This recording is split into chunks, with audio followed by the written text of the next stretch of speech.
What's something you learned embarrassingly late in life? I'm from Mississippi, and until I was 18 I thought that everyone else in the country counted with their own state, i.e., instead of 1 Mississippi, 2 Mississippi they would count 1 Nevada, 2 Nevada, or 1 Maryland, 2 Maryland etc. If you're from Transylvania then it's 1 RR, 2 RR and so on. Chubby Checker, Fats Domino, and Jelly Roll Morton are all famous musicians. Elephant Gerald is not. It wasn't until I was about 20 that I discovered that you're supposed to add water to condensed soup. Very vividly remember eating condensed tomato soup in my dorm room without any water. So was essentially eating ketchup. I know you're supposed to, but I'd prefer not to add water to the condensed chicken noodle soup. What can I say? I'm a sodium loving rebel. That players on American sports teams do not all originally come from the area where their team is from. My dad was fond of framing questions to my brother and or me regarding just what on earth we were doing up to age 10 or so, when it no longer seemed necessary, using the term pray tell, as in what are you doing with the tools? Pray tell. I presumed a prattle was a gentle equivalent to goofball or dummy. One day I corrected my brother about some misconception he had, addressing him as you prattle. What did you call him? Asked dad, who happened to be nearby. A prattle. You call us that all the time. I do. Yeah. You say what is that supposed to be? Prattle? I'd never seen him laugh through a facepalm before. Knowledge is power. Francis Bacon. Why I was really young my sister told me she threw her guts up. So I was really afraid of vomiting my entire insides up for years. My older teen sister told my smoker dad that his cough sounded like he was coughing up a kidney. I thought it was totally possible for years. Surprised she didn't go with the classic coughing up a lung. I didn't know tortilla chips were made out of tortillas until I was 20 years old and saw the line cook at my job cut up a tortilla and throw it in the deep fryer. Oh. Get your oil sizzling drop in for about 45 to 60 seconds lightly salted crunch. Until I was in school for environmental studies, I thought morning dove was morning dove. I usually heard them calling in the mornings. So morning made sense to me. I just learned this now. Thanks. Even better, the thing that they're morning is the fact that nobody gets their name right. I thought sedan was a car brand until I was 22. I thought that until I heard the joke why do chicken coops have 2 doors? Cause otherwise they'd be chicken sedans and it all made sense. When I was 10 I thought the word masturbate meant contemplate. So I told my math teacher that I needed more time to masturbate my math problem. Also, when I was 15 I learned that a woman's eggs were not the same size as chicken eggs. I thought periods were so bloody because the chicken-sized egg was stretching them out. Similarly, I thought the word masturbate meant something along the lines of an expert or master fisherman because you use bait to fish. I don't remember when I learned the truth, but I had used it before for fishing stupidly and never got corrected. The worst one was rape. I thought it meant to stab or cut someone because of the weapon, the rapier. Too many times as a child joking around I said stop that, or I'll rape you instead of stop that, or I'll cut you. The worst one was saying my brother annoyed me sometimes that I could just rape him to my girlfriend when I was like 13. I never understood why she looked horrified until later. In other news, I'm begin to etymology now and studying the history of words and meanings. I feel like it's because of younger mishaps like these I made, lol. That all the places in France were not named after wines. Some were named after cheeses or mustard.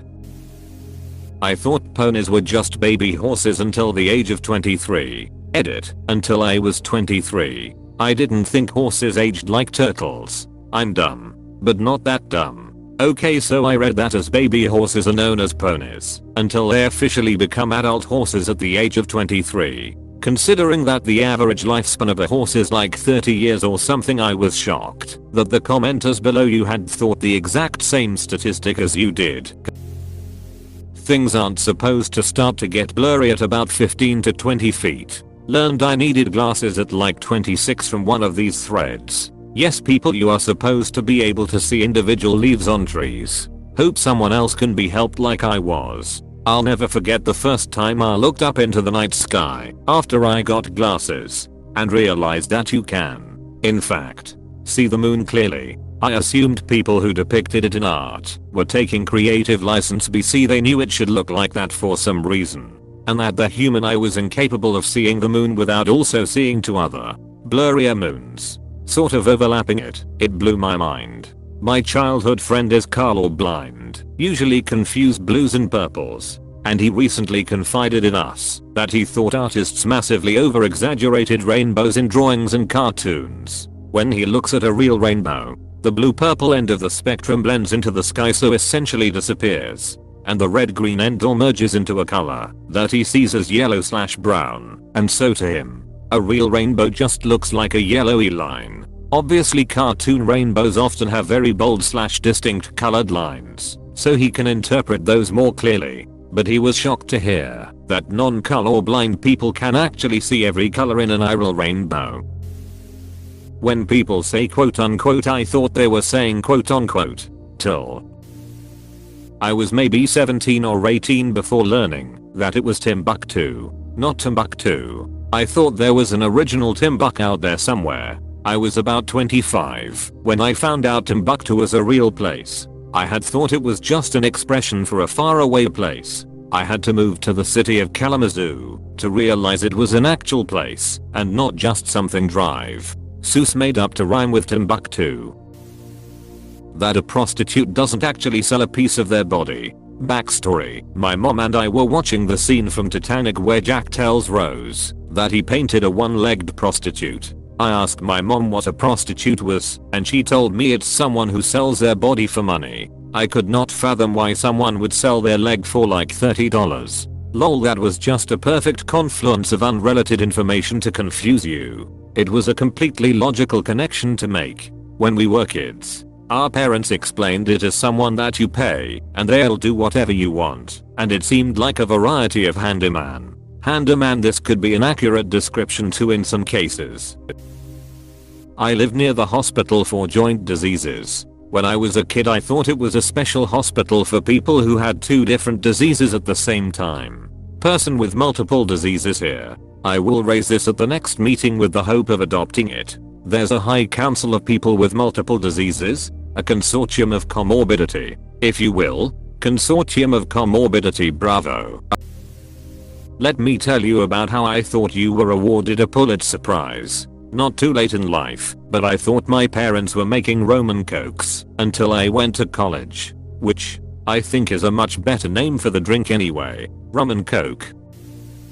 When I was a teenager, I posted a status online that said I was jacking off. I thought that meant you were just bored and wasting time until my older sister messaged me, horrified. When I was a teenager, I thought the expression, to eat someone out, meant the same thing as to chew someone out. Unfortunately I was educated on this after I told someone in a church that I wasn't expecting to be eaten out that morning at breakfast. I was 17 LMAO. My father still says this. He's in his 80s, and at this point there's no stopping him. OMG, 81-year-old dad does too. I-80s are out like no tomorrow. /view 200D. Lol, like no tomorrow, no less. Not me, but my wife. My wife's dad always likes to mix idioms for fun. I.e. barking up a tree without a paddle. So a lot of times my wife will say something like twist my leg instead of twist my arm. And then when I get confused she'll stomp her foot and say dad. It's very cute. You should check out r/Malafors // That's the whole sub-band. It really is the bee's pajamas. It's not rocket surgery is my new favorite.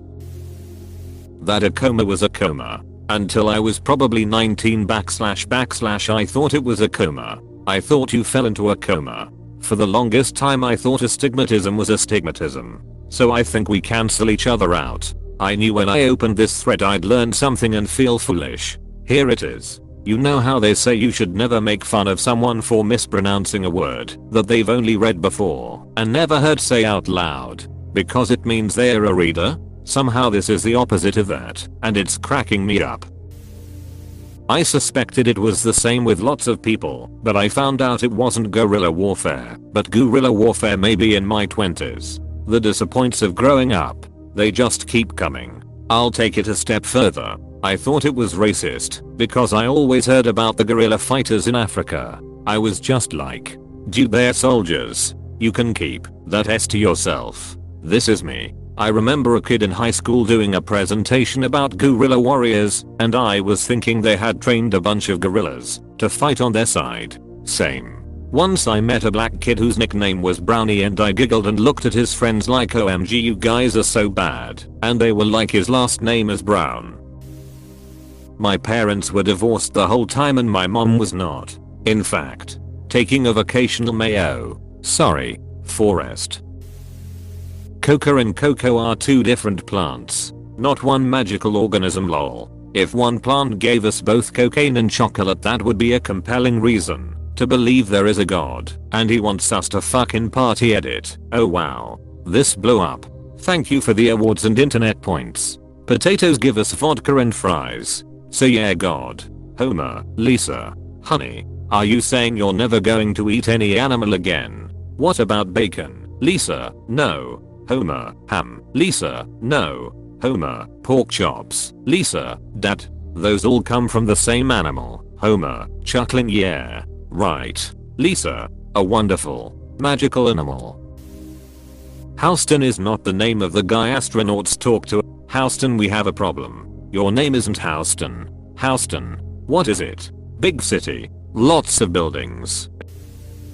That bonsai are not a species of tree, but a way to grow them. Any tree can be a bonsai. I didn't know that. There was recently a picture of an apple bonsai with one full grown apple attached. Here's one. https://qph cf2 coragden net/mainkind 96 cb 3541 and 9b70 066 fftbf 4 cd 67 f1 c4 lq. If you want to see it. I learned that pork and beans are not called cowboy beans. I was 18 and asked a grocery store clerk to help me find the cowboy beans. We were looking everywhere and I was getting frustrated because I know that every store carries these beans. After a while I pick up a pork and beans can with a picture and say, see, it looks just like this. He says, you mean pork and beans? Then I realize that my mom called them that so that I would eat them. The look of disappointment from that grocery store clerk haunts me to this day. Dude, that's hilarious. Yes, hello. I'm looking for the big boy broccoli. This is just regular broccoli. Now just where in the hell do y'all keep the dinosaur trees? The saying is, nip it in the bud, and not in fact / nip it in the butt. Screenshot taken. Sent to my husband. You can explain it too. You nip a bud when you are pruning a plant. You nip the bud when you don't want a particular flower / fruit to take off growing. I was probably 21 or 22 when I learned that whole milk is only 3% fat. I always thought it was 100. And when I saw reduced as being 2%, I thought, why wouldn't they do 50% or somewhere in the middle? Would 100% fat not just be literal fat? Pretty much. Butter BTW is 80% fat and 100% delicious. Oh great. More math I have to figure out. That pineapples grow on the ground and not in a tree. I actually just learned this just now at 28 years old.